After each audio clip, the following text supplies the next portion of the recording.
paz do Senhor, meus irmãos. Aqui quem vos fala é o irmão Wagner Mendes.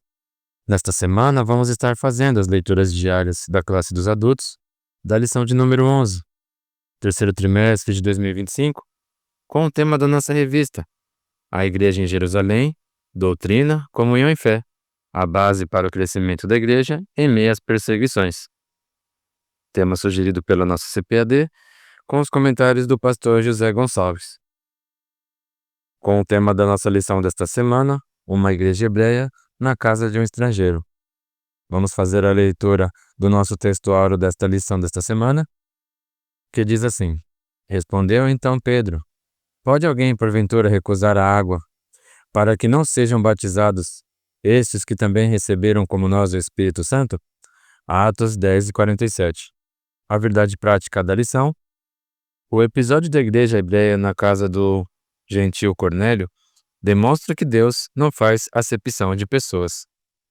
Vamos fazer a leitura diária desta segunda-feira, que se encontra na carta de Paulo aos Romanos, capítulo de número 15, verso de número 12. Leiamos a palavra do Senhor. Outra vez diz Isaías: Uma raiz em Jessé haverá, e naquele que se levantar para reger os gentios esperarão. Bom, meus irmãos, essa lição está nos ensinando que devemos conviver uns com os outros. Como podemos ter o exemplo de Jesus? Jesus, quando esteve aqui neste mundo, ele veio para servir. Ele não veio para ser servido. E ele veio para servir a todos. Não importavam se eram gregos, não importavam se eram gentios, se eram hebreus. Não importava a sua nacionalidade, não importava a sua raça, cor, etnia. Jesus simplesmente veio para servir a todos. Veio para trazer o evangelho de seu Pai. Veio para mostrar ao mundo que ele era o Salvador. Não podemos fazer acepção de pessoas. Não podemos, com os nossos olhos, tentar dizer se quem é bom, quem é mau, se aquela pessoa merece ouvir sobre Deus ou não. Não devemos ser assim. Devemos praticar o amor que Jesus nos ensinou.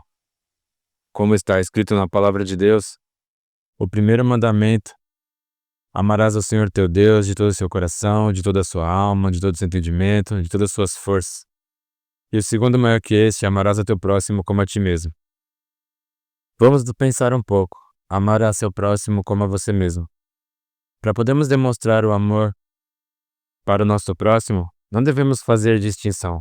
Não devemos fazer separação, se ele é rico, se ele é pobre, se ele é de uma cor, se ele é de outra, se é de uma raça, de uma outra, se ele é de uma nação ou outra. Não podemos fazer esse tipo de acepção de pessoas. Como Jesus nos deixou, devemos amar ao nosso próximo como a nós mesmos, mesmo sendo até chamados como nossos inimigos. Porque é fácil você amar ao seu próximo ele sendo seu parente, ele sendo seu amigo, ele sendo próximo a você. Mas como é difícil amar ao próximo sendo nosso inimigo, sendo aquela pessoa que nos faz mal, que nos procura fazer o mal, que fala mal de nós.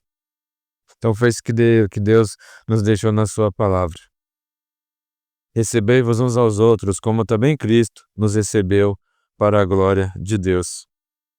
Digo, pois, que Jesus Cristo foi ministro da circuncisão por causa da verdade de Deus, para que confirmassem as promessas feitas aos pais, e para que os gentios glorificassem a Deus pela sua misericórdia, como está escrito: Portanto eu te louvarei entre os gentios e cantarei ao teu nome.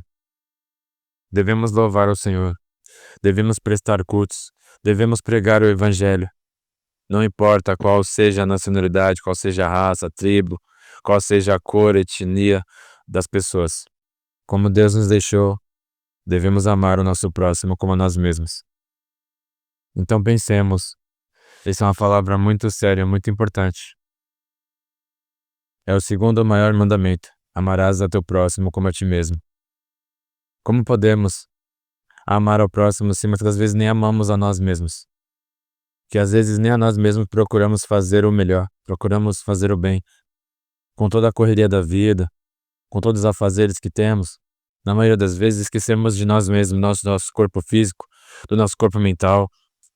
Não tiramos um tempo para buscar a Deus, para ler a sua palavra, para estar na sua presença, porque temos afazeres durante o dia, trabalho, escola, faculdade, muitas vezes trabalhos na igreja, e nós esquecemos de nós mesmos, do nosso corpo. Nosso corpo é o templo do Espírito Santo. Devemos alimentá-lo com a palavra de Deus. Devemos regá-lo para que sempre venhamos a crescer na graça e no conhecimento. Então, muitas das vezes, como podemos amar o nosso próximo se não amamos a nós mesmos? Reflitamos nessa palavra, meus irmãos. Que possamos ser vasos, instrumentos na mão de Deus. Que possamos cuidar do nosso templo, que é o templo do Espírito Santo. Para que assim as pessoas possam ver em nós o brilho de Cristo. E que possamos amar o nosso próximo, ajudá-lo, pegá-lo pela mão quando ele tropeça, quando ele estiver com uma necessidade de lá, ajudá-lo, para que juntos cresçamos na graça e no conhecimento e possamos chegar aos céus. Que Deus nos abençoe.